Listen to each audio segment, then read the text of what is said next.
Olá a todos, meu nome é Arthur, eu sou médico e hoje nós falaremos sobre o seguinte tema.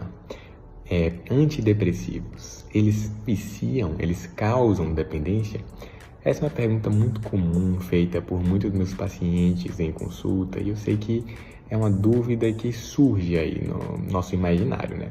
Bem, é importante a gente ter algumas informações sobre isso, que são informações relevantes para o tratamento em psiquiatria e em saúde mental. Em primeiro lugar, é importante saber que existem sim algumas medicações na psiquiatria que estão associadas ao desenvolvimento de dependência. Por exemplo, o nosso famoso clonazepam, o Rivotril. Rivotril, quando se usa por longo período, por longo prazo, ele está sim associado ao desenvolvimento de uma síndrome de dependência que envolve principalmente o surgimento de dois fenômenos. Surgimento de tolerância, então você vai precisar de mais doses da medicação para obter o mesmo efeito, e o surgimento de sintomas de abstinência, ou seja, se você ficar sem a medicação, o seu organismo vai sofrer, você vai ter sintomas associados à abstinência daquela medicação.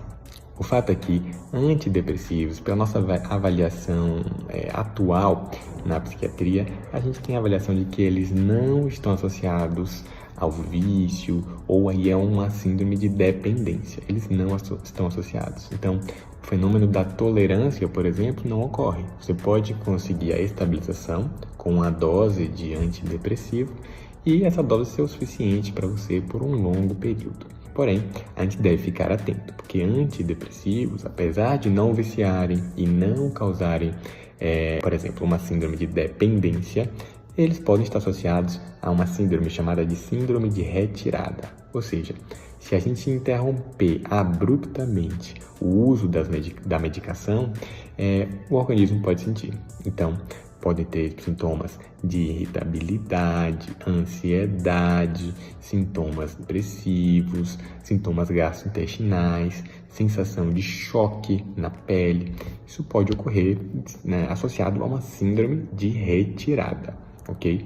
Por isso que o desmame de um antidepressivo muitas vezes está indicado, especialmente em pacientes que já estão estáveis há muito tempo com a medicação. É possível a gente tentar esse desmame em casos personalizados, mas essa estratégia deve ser de fato personalizada, ou seja, deve ser uma estratégia elaborada em conjunto entre o médico e o paciente, e cada paciente vai ter uma estratégia de desmame da medicação mais bem avaliada para o seu caso.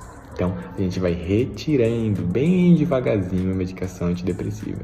Às vezes, de uma forma bem paulatina mesmo, bem devagar, para que o paciente sofra o menos possível desses sintomas, chamados de sintomas de retirada. Conclusão: antidepressivos não viciam, eles não causam dependência, mas temos que ficar atento aos sintomas de retirada e fazer o processo do desmame, quando indicado, orientados por um profissional. Muito obrigado e essa é a mensagem de hoje. Tchau, tchau.